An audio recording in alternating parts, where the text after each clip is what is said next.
Welcome back to the Keep Going podcast with Vin Kennedy. I'm your host, Vin Kennedy. Today, we have a solo episode.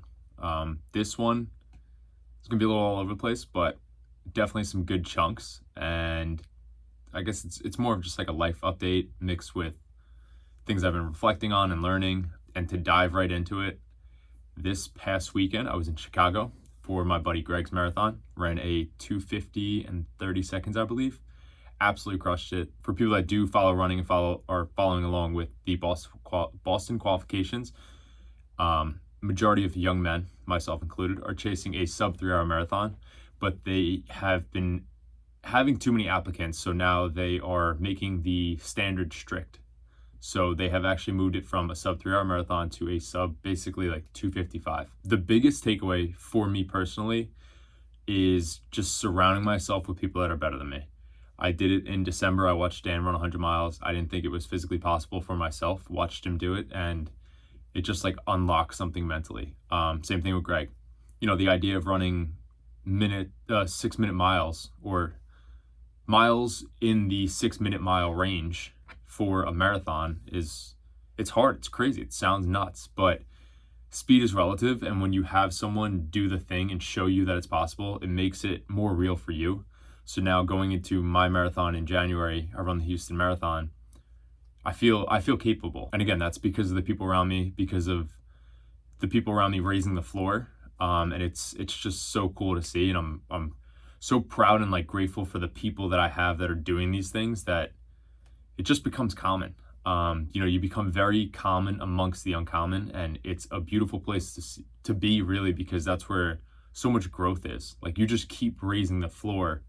And there is no ceiling, and it's a really cool spot to be, and I'm grateful for it. I'm grateful for my people. So ultra marathons are a great community as far as you'll meet people, your crew directly. You're a team, so that's an amazing feel. But a world major marathon like the Chicago Marathon, the atmosphere was absolutely insane. I think it's also cool because there's generally more nerves, because ultra endurance world, you're out there for so long that you can't stay nervous the whole time. You might be nervous right before the race, and the race starts and you're running 100 miles, and it's like, what are you gonna do? Sit there and be nervous for 24 hours? You'll kind of just sit in your own head. But the nerves to hit PRs and to Boston qualify in marathons is real, and it's almost like an excited anxiety. The 6 major marathons, it's awesome. And I mean, you're going all over the world. You're going to Tokyo, you're going to Berlin, you're going to Chicago, you're going to Boston. It's incredible, and I didn't think it was something I wanted to chase, but it's now been added to the list. As well as this weekend, I run a marathon in Maine, and my sister had the goal of running a marathon in every state, and she's going to do it, but I have a goal now to do it before 40. I want to run a marathon in every state, an actual sanctioned, legitimate marathon in every state. Obviously, I don't have to specifically like hardcore race every one.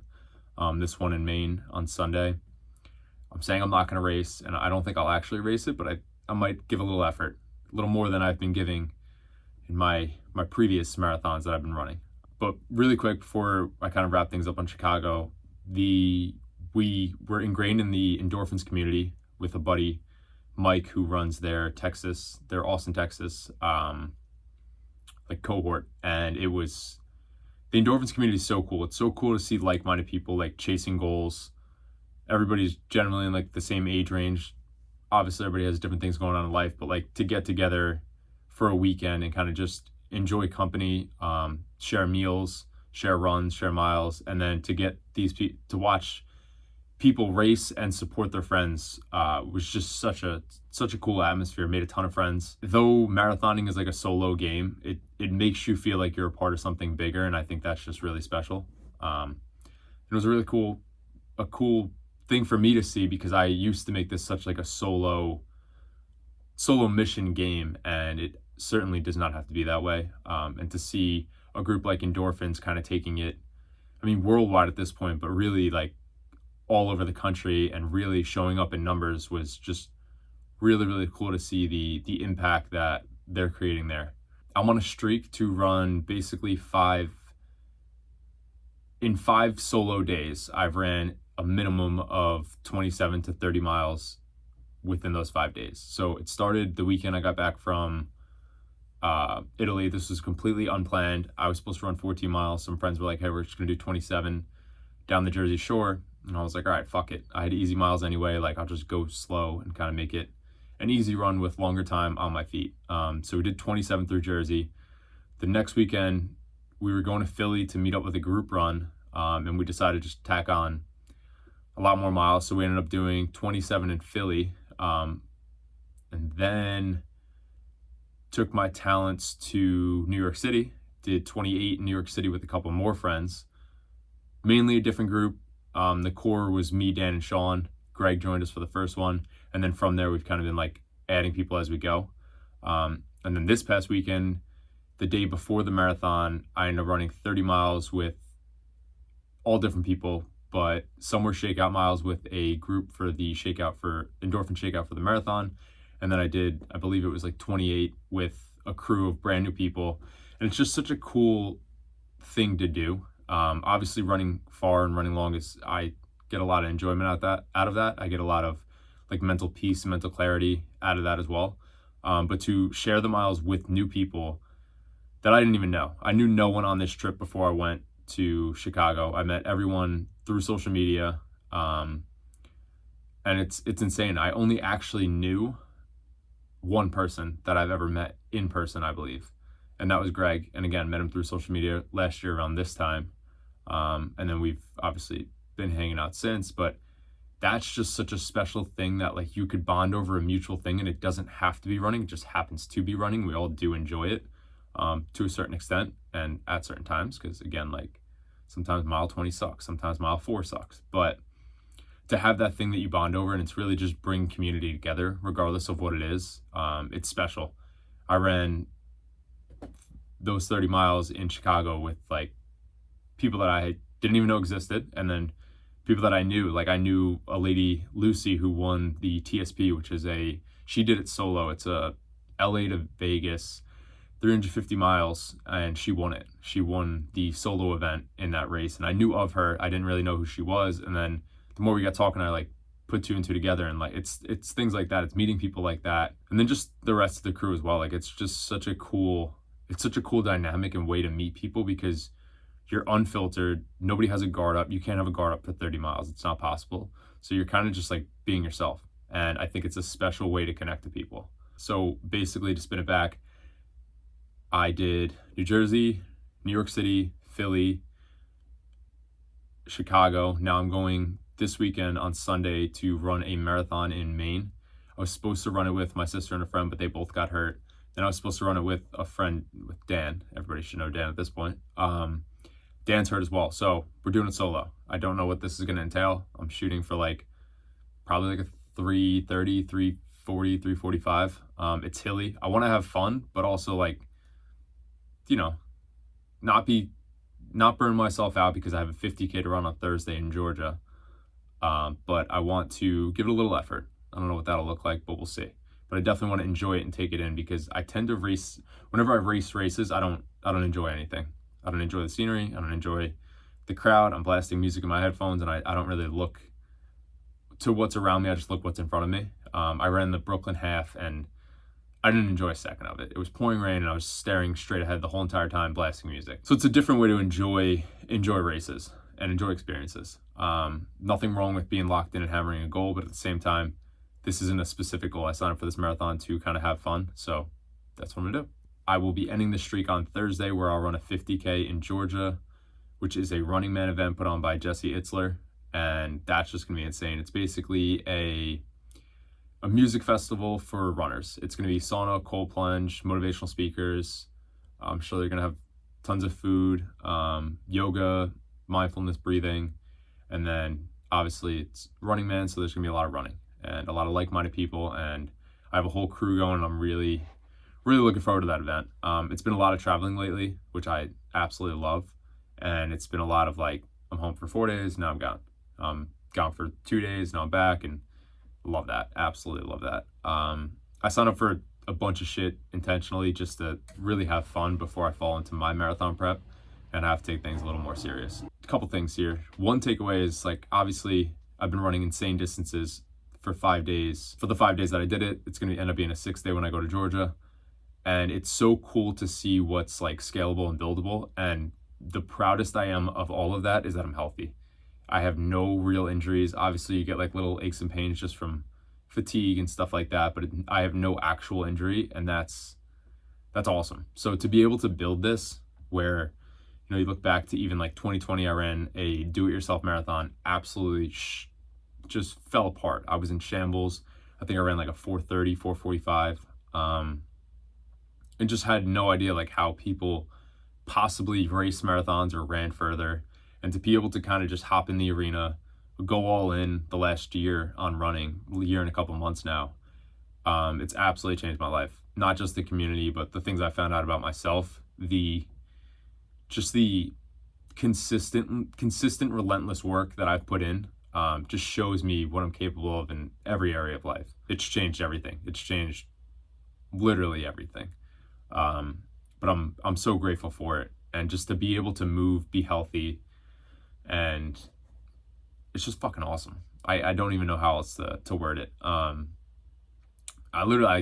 actually get choked up thinking about it, and I'm also thinking about something personal that's going on in my life that I just want to touch on. I have a second cousin of mine got in a really bad car accident, and he's dealing with a lot of issues with his legs. So I'm like fucking getting choked up, but he's gonna be okay, which is great. Obviously, most important thing. And it's just given me such a perspective switch on like being grateful for what I can do and what I'm doing. Because they think he'll be able to walk again, but he has a lot of leg issues going on. So I'm almost didn't even intentionally do it this way, but like what I've been doing recently feels like almost like a way to really be grateful for it, and obviously to do it for him, and in his honor. Like even I got to the hospital to see him the other day, and he was like, "Do you run here?" We don't have the close relationship. We did when we were young. We would always have sleepovers and stuff like that. It was a great relationship. And obviously, as people grow up, life takes its course, and we saw each other a little less. Always see each other for holidays, but it's just really, really made me grateful for everything. We take way too much. I used to take way too much for granted, and to just have the ability is a beautiful thing. It really is. And it's something I've heard Chris Williamson say it, I believe it was last week, that disposition is more important than position. And it's kind of like just that, like, right, being grateful for what I can do rather than whatever fixed or actual position I'm in. And something I always think about when I hear a quote like that is how you sometimes you'll go to a store and the clerk is like the happiest person you saw that day. And it's like, in that position, you wonder how that's possible. But again, it all goes back to perception and disposition. It's how you perceive the world around you. You have the option to be miserable or be happy. Of course, it's not a flip of a switch, and things do happen that are, like my cousin, for example, like situations do happen, but you have the ability and the wherewithal to kind of control what thoughts you really take inventory of. We all have the little voice in your head that creeps in that is the negative thought, but how tightly do you hold on to that thought will dictate how it's going to run your day.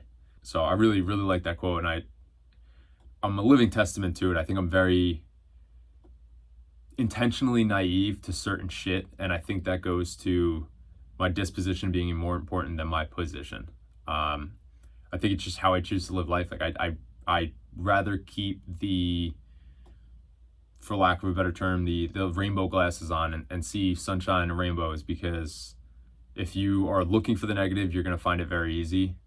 And if you're looking for the positive, you're going to find it very easy. So it's kind of, how do you want to control that narrative in your head? And it's going to run your day. It really is. Something that is really, I've been talking about for like 2 years now. It's just consistency. And someone I see that is really, really consistent is Mr. Beast. I'm sure almost everybody, if you're watching this, you should know who Mr. Beast is, because he's one of the biggest people on YouTube. But Mr. Beast is just a dude. He's just a normal dude. He has no crazy talent. He has a great work ethic. He has a relentless drive, and he's just a kid that's been posting on YouTube for, I don't even know how long, maybe 2 decades at this point. But I saw a transition, a time lapse from like his early videos to now, and it's absolutely insane. And I think he has the biggest YouTube channel in the world. But it's incredible that like it's just some dude that just started posting on YouTube one day and knew that this is what he wanted to do and just never stopped. And that's just a testament to anything or anybody.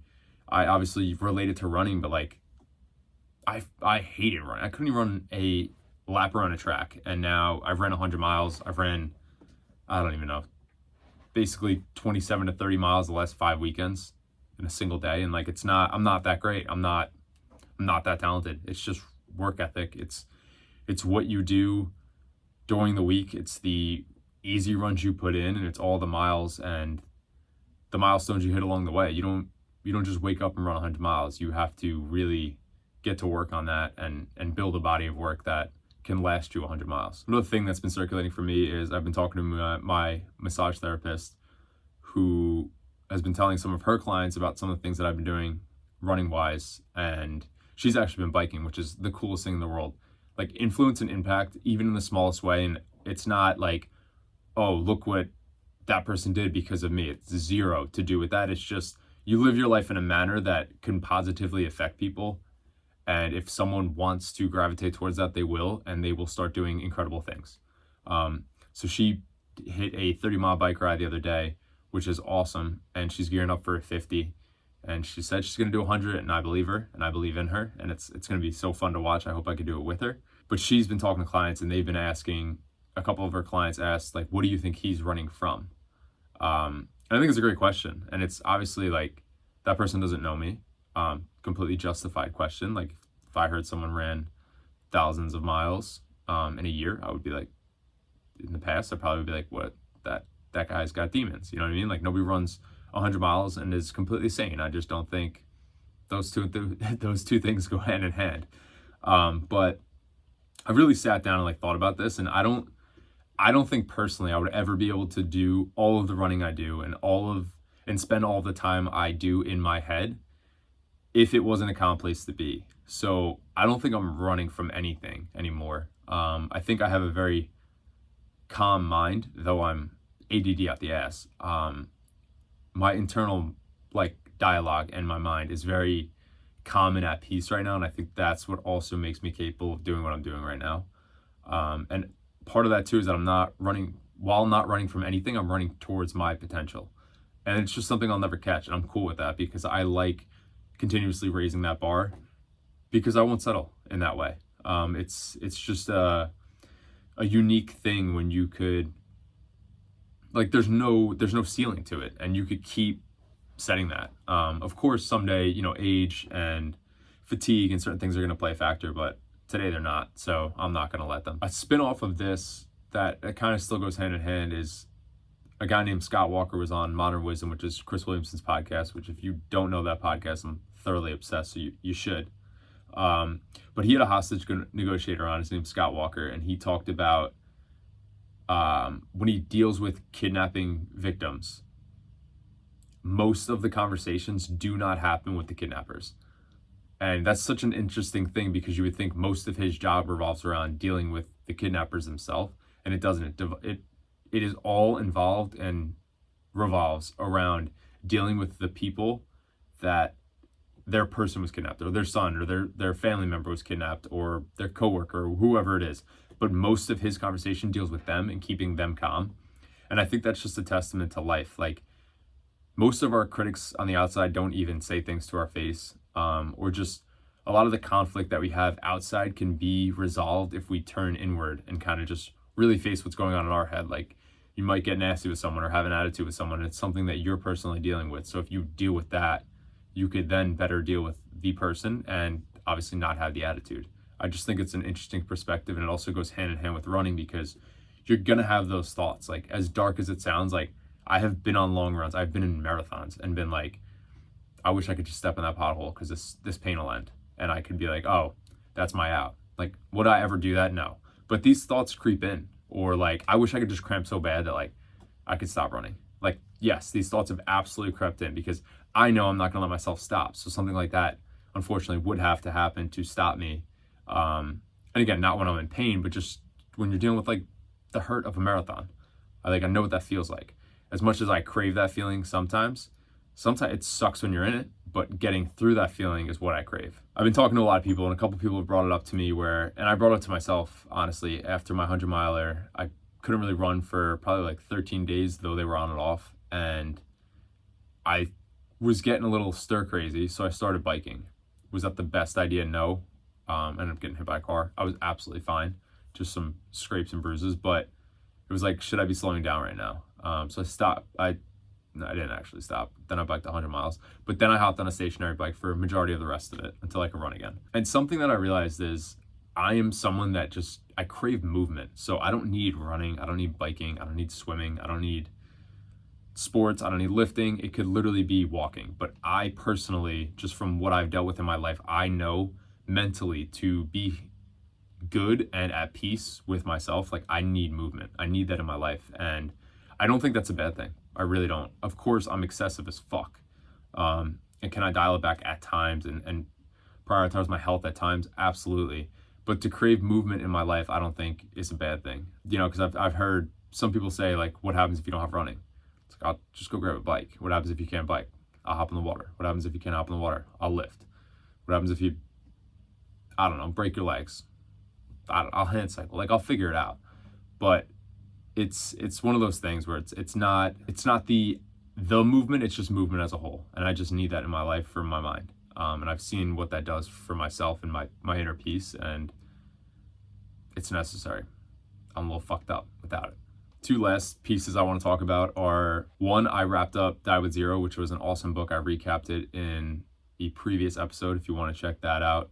And the book ended by saying, you're playing a game you can't win called life. You might as well have fun. And it's just a testament of, like, we're all going to die. Yep, that's morbid. That's dark, but it's the truth. We're all going to die. There's no way around it. And who are you going to live for? And what are you going to do while you're here? And who are you going to impact? And I think that's the depth of it. And that's what you're here to do. So again, I've talked about, like, I kind of live somewhat unconventional, and I kind of see things somewhat unconventional as far as, like, how I want to plan out my life and live life, but it's my choice. And I think that's the beautiful thing.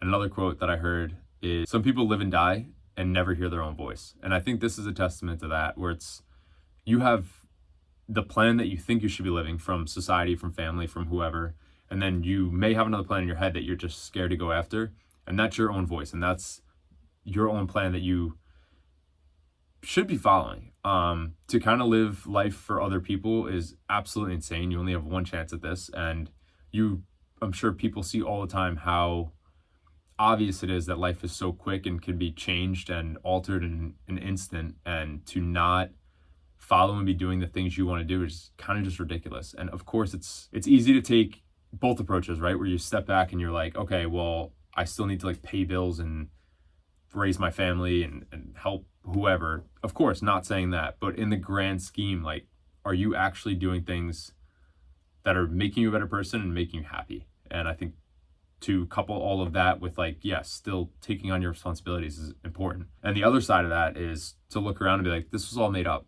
You know what I mean? This is all, the words I'm saying right now is made up. Everything that you're looking at and doing was made by someone no smarter than you. They just had the wherewithal to kind of really go after it and create it. I disagree, because maybe a little smarter than me, because I don't know how to make an iPhone and stuff like that, but it's a side conversation here. But to never really explore that, your own voice, and go after what you want, it's just like, why are you here?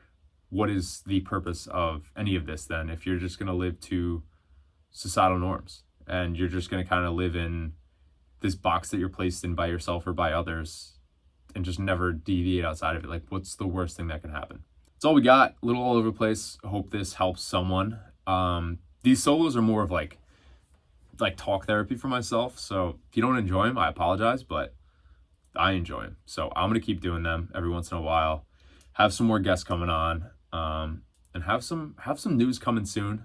But nothing I'm really ready to divulge just yet. And that's all we got. Please comment, like, subscribe, and share. Woo!